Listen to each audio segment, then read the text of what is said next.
สวัสดีค่ะวันนี้มาเจอกับนางซ่องผู้สาวฝั่งของนะคะ วันนี้นางจะพามาทำซิฟฟ่อนช็อกโกแลตนะคะ หลังจากที่ก่อนหน้านี้นางทำซิฟฟ่อนกาแฟออกไปนะคะ ก็ถือว่าตอบรับดีนะคะ ทีนี้ก็จะมาต่อด้วยซิฟฟ่อนช็อกโกแลตนะคะ ไม่พูดมากนะคะ ก่อนอื่นเราไปดูส่วนผสมกันเลยนะคะ อันนี้ก็จะเป็นแป้งเค้กนะคะ80 กรัมเนาะแล้วก็ไข่แดงนะคะ3 ฟองก็จะมีน้ำตาลทรายแล้วก็ผงฟูนนะคะอันนี้ก็จะเป็นผงโกโก้นะคะ3 ช้อนโต๊ะเนาะแล้วก็น้ำมันพืชนะคะนมสดอันนี้ก็จะเป็นในส่วนของไข่ขาวนะคะอันนี้ก็จะเป็นไข่ขาว3 ฟองเหมือนกันนะคะแล้วก็น้ำตาลทรายน้ำมะนาวนะคะอันนี้ก็เอาไว้ตีมือแรงนะคะสำหรับไข่ขาวเนาะโอเคค่ะเราไปผสมกันเลยเนาะนี่นะคะมาผสมกันเลยเนาะในส่วนของไข่แดงก็จะมีไข่แดงอันนี้เป็นน้ำตาลทรายนะคะแล้วก็คนให้เข้ากันก่อนนะคะ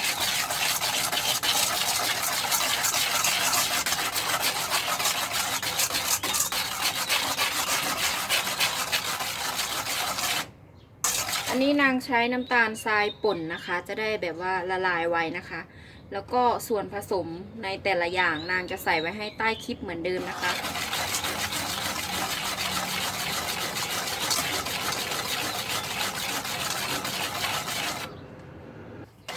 พอละลายเสร็จนะคะนางก็ไปร่อนแป้งมานะคะในนี้ก็จะมี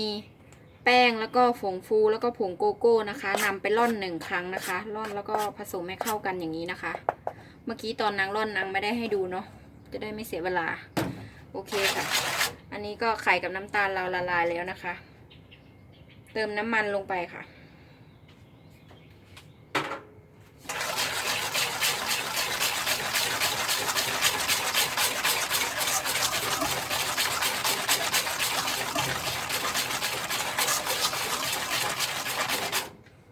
น้ำมันเสร็จแล้วก็จะเป็นนมนะคะ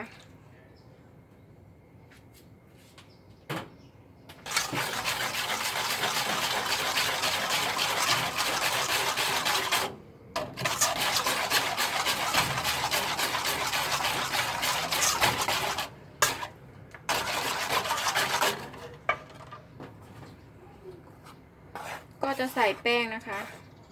นางแบ่งใส่2 รอบนะ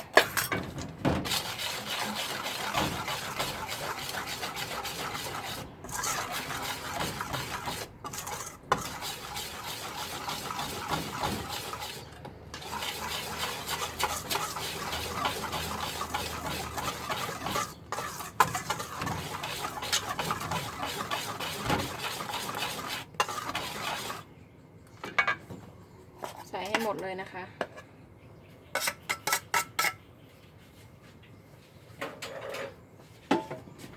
แล้วก็คนให้เข้ากันนะคะ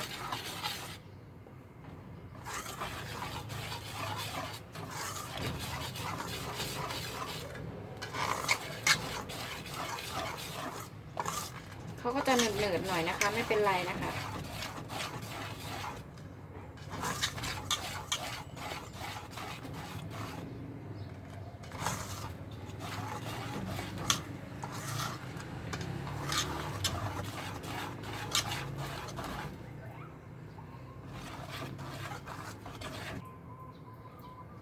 นี่นะคะหลังจากที่แป้งเข้ากันดีแล้วนะคะละลายรวมกันแล้วเนาะก็จะได้หน้าตาประมาณนี้นะคะก็จะหนืดๆหน่อยนะคะไม่เป็นไรค่ะโอเคค่ะสำหรับส่วนนี้เราก็พักไว้ก่อนนะคะทีนี้เราก็จะไปตีมือแรงกันนะคะไปเลยค่ะโอเคค่ะพอดีลืมบอกไปนะคะเมื่อกี้ว่าขอเสริมนิดนึงนะคะคือในขั้นตอนนี้เติมกลิ่นวานิลาลงไปได้นะคะ1/2 ช้อนนะคะแต่ของนางหมดเนาะนางก็จะไม่ใส่นะคะแต่ถ้าใครแต่จริงๆต้องใส่นะคะโอเคก็จะใส่ในขั้นตอนนี้ได้เลยนะคะกลิ่นวานิลา1/2 ช้อนนะคะแล้วก็พักไว้นะคะแล้วก็ไปตีไข่ขาวกันค่ะนี่นะคะทีนี้ในส่วนของไข่ขาวเนาะ เทลงไปเลยค่ะไข่ขาว3 ฟองนะคะ ก็จะตีด้วยระดับปานกลางนะคะ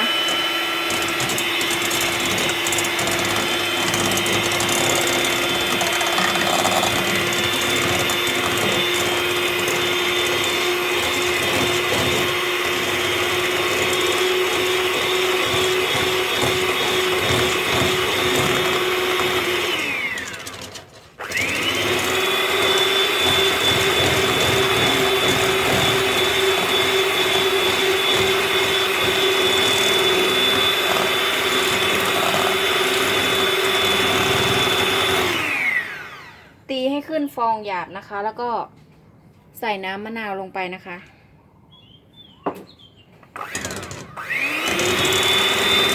ก็ตีต่อนะคะ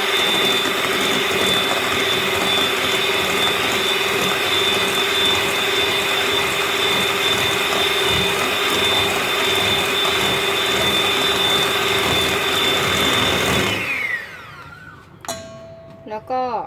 เติมน้ำตาลทรายลงไปนะคะ ใส่สัก3 รอบนะคะ นางแบ่งใส่3 รอบนะคะ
นี่นะคะตีจนเขาตั้งยอดอ่อนๆนะคะ ก็ใช้เวลาประมาณ2 นาทีเนาะตีแล้วก็ด้วยความเร็วสูงนะคะ แล้วก็ทีนี้ก็จะตีด้วยความเร็วต่ำนะคะตัดฟองอากาศนะคะ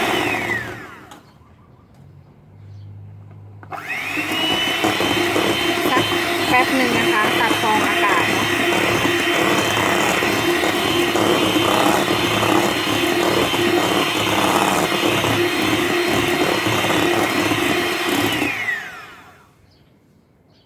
เนี่ยนะคะเป็นอันเสร็จเรียบร้อยนะคะโอเคเดี๋ยวนางขอตัว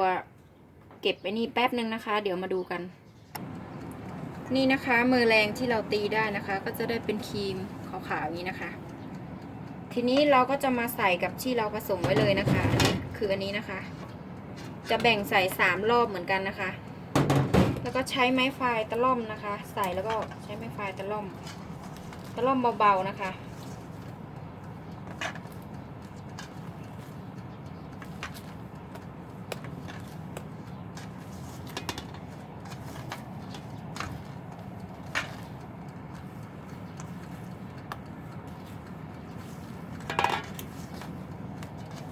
จะล่อมให้เข้ากันนะคะ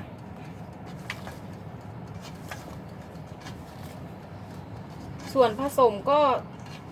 ใช้สูตรเดียวกับกาแฟนะคะ แต่เดี๋ยวนางก็จะมีจดไว้ให้ใต้คลิปเหมือนเดิมนะคะ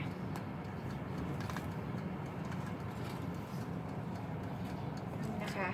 ปาดลงมาเลยค่ะสัก3 รอบเนาะแล้วก็เหมือนเดิมนะคะค่อยๆตะล่อมใช้ไม้ฟายเนี่ยนะคะ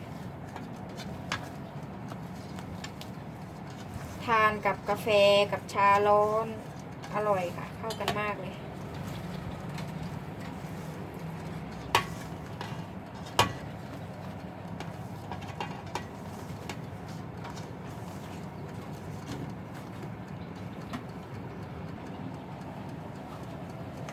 นี่นะคะอันนี้ก็เป็นรอบสุดท้ายนะคะใส่ให้หมดเลย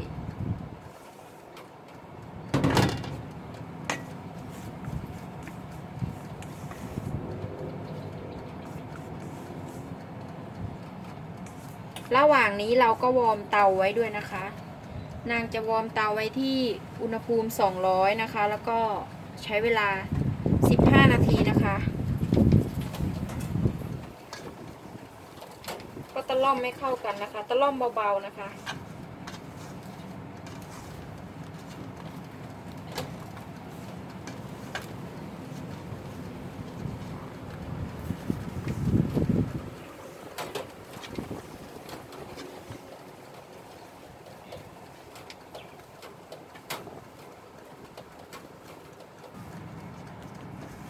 นี่นะคะเนื้อซิฟฟ่อนก็จะได้ประมาณนี้นะคะเห็นไหมคะไหลเป็นสายอย่างนี้นะคะอันนี้คือเข้ากันดีแล้วเนาะเราก็จะไปอบกันเลยนะคะทีนี้เนาะโอเคสำหรับถาดอบนางก็จะใช้เป็นพิมพ์เค้กนะคะ1 ปอนด์นะคะแล้วก็รองด้วยกระดาษไขอย่างนี้นะคะเนี่ยค่ะแล้วก็ทีนี้ก็จะมาเทซิฟฟ่อนลงไปนะคะ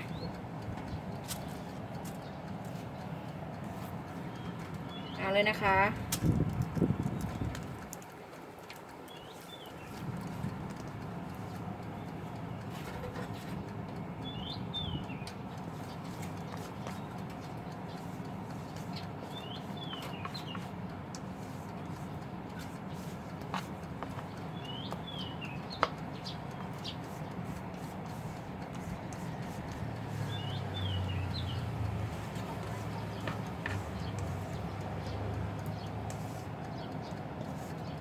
ปาดลงไปให้หมดนะคะเสียดาย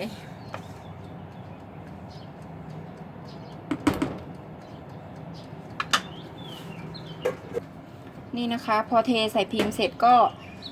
ทำการกระแทกนะคะไล่ฟองอากาศนะคะ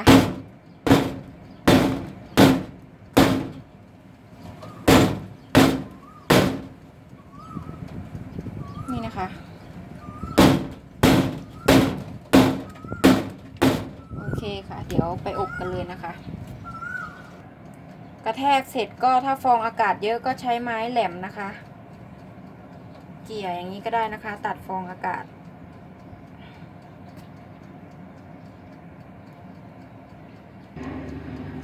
ไปค่ะไปอบกันนะคะนี่นะคะมาดูหม้ออบของนางวันนี้นางก็ใช้เป็นหม้ออบลมร้อนนะคะนางก็จะใส่น้ำไว้ในจานนิดนึงนะคะแล้วก็จะนำพิมพ์เค้กลงไปตั้งบนจานเลยนะคะทีนี้ก็ปิดฝานะคะ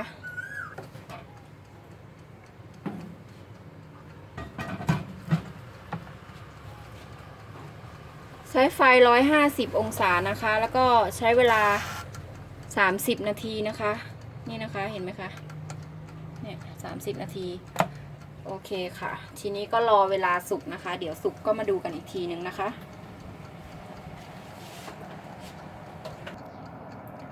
นี่นะคะผ่านไป25 นาทีเนาะเดี๋ยวนางก็จะมาเปิดดูนะคะเช็คสุกวิธีเช็คสุกนางก็ใช้อย่างนี้นะคะอันนี้คือสุกแล้วเนาะแล้วนางก็จะเอาน้ำออกก่อนนะคะจานน้ำเนาะ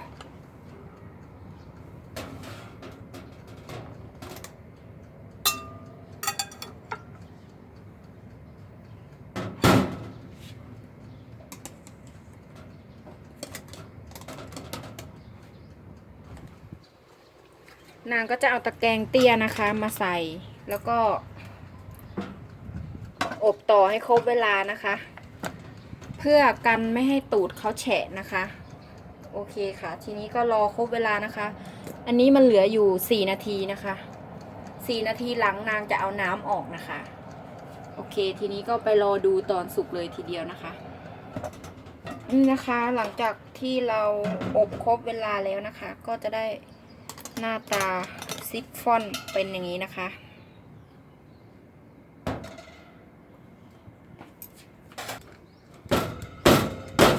กระแทกสัก2 รอบนะคะ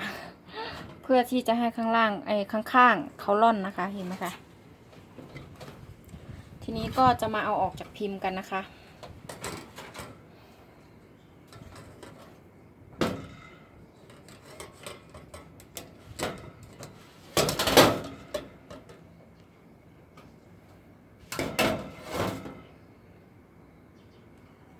ปึ๊บเนี่ยนะคะลอกออกเลยค่ะ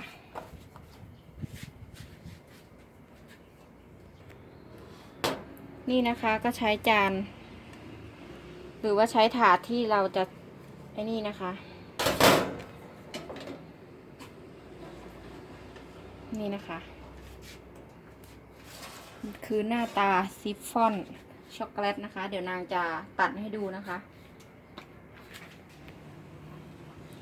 อันนี้แอบพลาดนะคะเพราะว่าก่อนที่จะคว่ำหน้าลงตะแกรงนะคะ แนะนำให้เอากระดาษไขรองตะแกรงก่อนนะคะ จะได้ไม่เป็นร่องเป็นรอยของตะแกรงนะคะ แต่ไม่เป็นไรค่ะนางทานเองนางไม่ซีเรียสเนาะทีนี้นางก็จะมาหั่นแล้วนะคะ เนื้อนุ่มมากนะคะ จะบอกว่านุ่มมากๆเนี่ยค่ะ อันนี้ยังร้อนๆอยู่นะคะคือเอาออกจากเตานางก็หั่นให้ดูเลยเนี่ยค่ะนุ่มๆเด้งๆนะคะเนี่ยนางกดแล้วนะชิ้นนี้นางกินเองนะคะไม่ต้องห่วงใช้มือกดไม่ใส่ถุงมือเห็นไหมคะหอมมากค่ะชิฟฟ่อนช็อกโกแลตนะคะสำหรับคนที่ไม่ชอบกาแฟก็เปลี่ยนเป็นใช้ผงโกโก้แทนได้นะคะเหมือนนางทำอยู่ตอนนี้นะคะนางก็ใช้ผงโกโก้แทนช็อกโกแลตโทษทีค่ะแทนผงกาแฟนะคะโอเคค่ะสำหรับซิฟฟ่อนช็อกโกแลตนางก็หน้าตาก็ประมาณนี้นะคะรสชาติอร่อยค่ะลองชิมให้ดูก็ได้ค่ะเนี่ยเห็นไหมคะนิ่มๆกาแฟร้อนๆหรือชาร้อนๆก็เข้ากันดีค่ะสำหรับสูตรนี้ไม่หวานมากนะคะถ้าใครชอบหวานก็เพิ่มน้ำตาลได้นะคะโอเคค่ะสำหรับคลิปนี้นางก็ขอตัวลาไปก่อนนะคะอย่างนี้เลยค่ะเนี่ยให้ดูเลยค่ะถ้าชอบก็ช่วยกด subscribe กดไลค์กดแชร์กดกระดิ่งให้นางด้วยนะคะสำหรับคลิปหน้าจะเป็นเมนูอะไรนั้นรอติดตามได้นะคะสวัสดีค่ะ